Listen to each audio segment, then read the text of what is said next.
Alright, welcome back, beautiful people. So we're here with FENRIR. He's been asked quite a bit, and he's a very popular god with pretty much everybody from casuals to pros. So I just wanted to go ahead and do an updated build for FENRIR for Season 3. Now, some things to note about FENRIR that's kind of helpful for building. One, you can technically build them two different ways.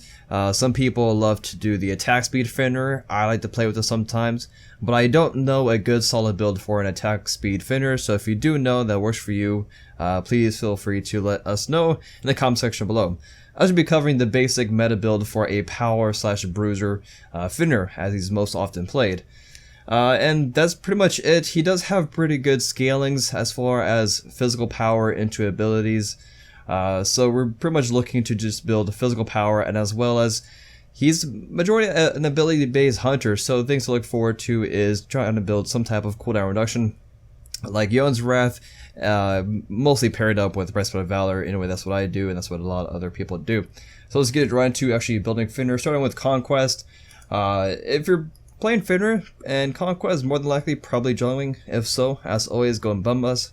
If not, if you're doing maybe like support FENRIR, maybe it's Watcher's Gift, or just any other lane, you can probably go Bluestone Pendant. I tend to enjoy the Bluestone passive with your Brutalize. It is tons of damage.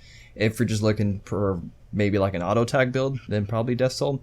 But yeah, that's pretty much it for as far as starting out in Conquest, and other game modes doesn't really matter. So let's go into the boots. Warrior Tabby, he does really good with physical power scaling, so we're just going with the Warrior Tabby, no real need for anything else. You could probably go Reinforced Grease if you just want to be just like a tank FENRIR, I guess. But yeah, Warrior Tabby. And next, majority of the time, you definitely want to go into Yon's Wrath. I personally, since I do, honestly, I play a lot of Arena, and my play style, I like to be really aggressive and more of a frontline FENRIR. I go into Breastplate first and then Yon's Wrath, but majority of the time you see people picking up the Yon's and then Breastplate. It's just up to you and how you want to, pick those up in the different orders. And the reason why you get these two, if you don't know, they both have 20% cooldown reduction that caps you out at 40%. And you get a good bit of mana from both Breastplate and Yon's to complement that cooldown reduction. You get power, you get physical protection, things like that. Life is really good with these two items. Despite the price increase to Breastplate recently, there's still no real reason to not get it. After that, we do lack a lot of magical protection. So what's the best magical protection item right now in the meta is Borok. As of now, this patch, it's been nerfed a little bit as far as the health shield, and as well as it only lasts 20 seconds. But still, I don't really see any other good magical protection items to pick up in place of that.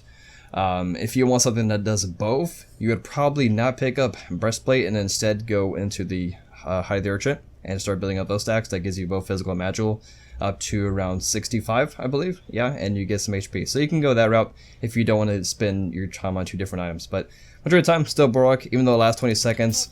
And 20 seconds is quite a while in combat, so you can still get plenty of use out of that. And then finally, not really finally, we still got a couple more slots.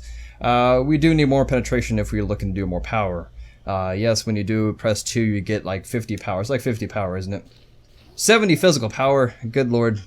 70 physical power, but to help complement that power, of course, you do need penetration if you want to do any type of real damage. And the best bet is just to go in the Titan's Bane, 33%. Percentage-based penetration is great for objectives like towers, phoenixes, fire giants, and also really great for just shredding physical protection off like tanky targets, or if they're building breastplate, things like that. So you have a good mix of flat pin with the Owns and then percentage based with Titans. And then last time slot, it can be kind of whatever you want. Typically, majority of the time, you're probably not going to get to this point unless if you're fed or it's a really long match. And you just kind of go into whatever you feel like.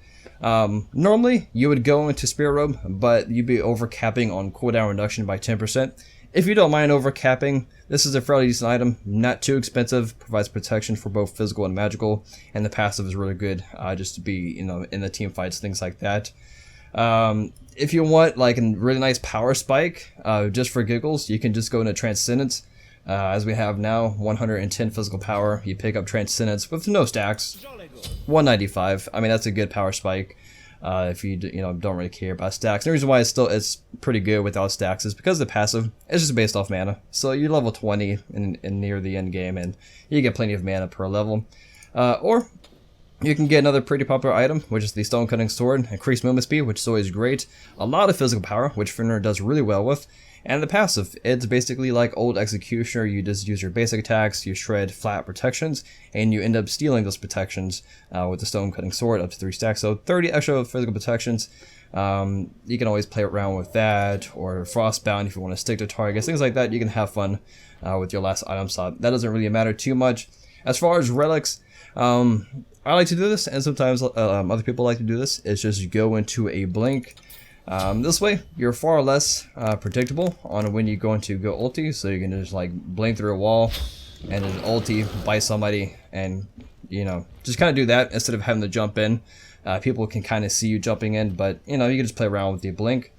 And as well as you can always be more of a supported role, I guess, with just going to sprint or shell. If you're in assault, meditation, Sanctuary, maybe against Poseidon, you're still, you can still get CC'd, but you're just immune to damage this time with Sanctuary compared to last season's Aegis. But that is pretty much it. Nothing really to talk about. Yeah, so that's pretty much it. And I'll see you guys next time. Hopefully it was helpful for any newer players out there to FENRIR or to Smite. See you guys next time. Peace.